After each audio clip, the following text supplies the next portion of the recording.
sou a Ana do canal Cogumelos Cinematográficos e hoje a gente vai falar sobre o Rodney Alcala, um serial killer que recentemente apareceu no filme A Garota da Vez, que foi protagonizado e dirigido pela Anna Kendrick. Então já curte esse vídeo, se inscreve no canal e vamos bater esse papo. E eu acho legal a gente começar falando que o filme foi sim inspirado em uma história real, mas teve uma dramatização bem grande ali. Lá na década de 70, nos Estados Unidos, tinha esse programa que era bem famoso chamado The Dating Game e que funcionava daquele jeitinho que mostraram no filme. Uma garota, 3 caras, ela fazia várias perguntas e no final da noite ela escolhia um deles pra ter um encontro. Em 1978, a atriz Sherry Bradshaw foi até o programa, fez várias perguntas e no final da noite ela escolheu sair com o pretendente número 1, o Rodney Alcala. E foi só aí, depois de ter escolhido sair com ele, que os dois se conheceram, porque os participantes ficavam separados.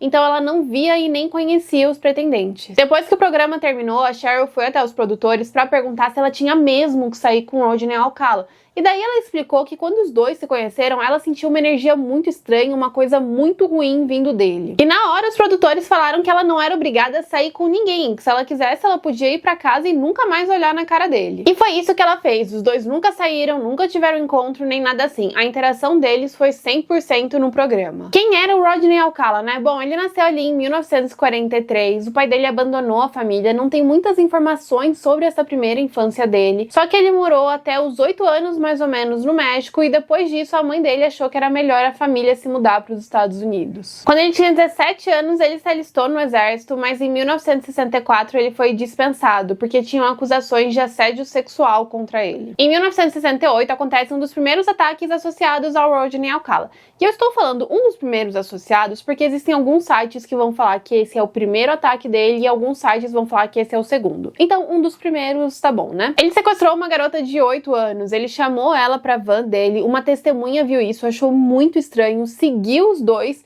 viu eles entrando em um apartamento e ligou pra polícia. Quando a polícia chegou, eles encontraram a menina viva, mas muito machucada. O Rodney Alcala estuprou ela e bateu muito nela. E os policiais até viram ele fugindo, mas não conseguiram pegar ele. Depois disso, ele cometeu outros crimes e foi parar em uma lista de procurados pela FBI. E existem duas coisas que eu acho legal comentar nessa parte da história. Primeiro, que nem sempre ele usava o nome Rodney Alcala. Muitas vezes ele cometia crimes com um pseudônimo e isso dificultou um pouco o trabalho da polícia. E segunda coisa, ele era sim um fotógrafo, ele tinha essa pegada artística, ele foi ter uma aula com Roman Polanski, ele inclusive tinha um diploma em artes. Em 1971 ele estava em um acampamento de artes, algumas meninas reconheceram ele dessa lista de procurados, então em agosto daquele mesmo ano ele foi preso. Ele ficou quase 3 anos preso e foi solto em 1974, só que algumas semanas depois de sair da cadeia ele já foi preso de novo por porte de maconha e quando essa prisão aconteceu ele estava com uma garotinha de 13 anos. Ele foi solto em 1977, continuou cometendo crimes e em 1978 a polícia foi falar com ele, mas não pelos crimes que ele tinha cometido. A polícia foi falar com ele por causa dos estrangulamentos de Hillside. Como ele tinha um histórico muito complicado, a polícia achou que ele podia ter cometido esses crimes. Só que o Alcala não tinha cometido nenhum desses crimes especificamente, então ele foi liberado e a polícia nem percebeu que eles estavam lidando com outro criminoso. Ainda em 1978 teve a participação dele no The Dating Game e eu acho que essa participação foi uma incompetência enorme por parte dos produtores. Porque quando ele participou do reality show, ele já tinha uma ficha criminal muito complicada. Não é que uma vez ele foi preso porque ele estava morrendo de fome e roubou um pão.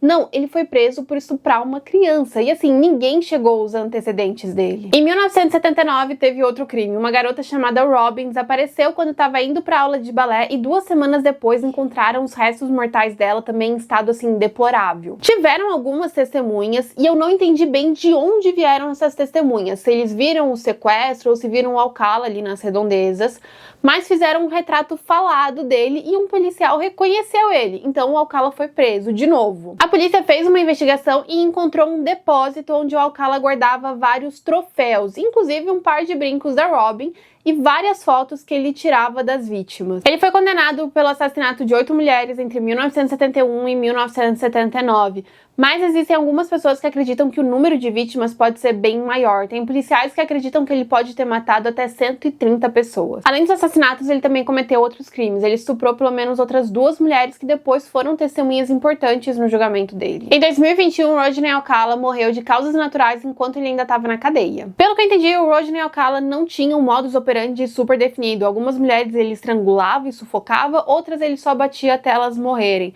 Tem algumas autópsias que dizem que ele estrangulava as mulheres, esperava elas voltarem à consciência, né, para depois matar elas de verdade. O trabalho dele como fotógrafo foi sim uma coisa que facilitou para ele conseguir vítimas, porque várias vezes ele atraía mulheres dizendo que ia tirar fotos delas e daí levava elas para um lugar bem isolado e lá elas eram assassinadas. Ele morreu em 2021 de causas naturais enquanto ainda estava na cadeia. Mas é isso, esse foi o vídeo de hoje, eu espero que você tenha gostado, não se esqueça de curtir e se inscrever no canal e até a próxima.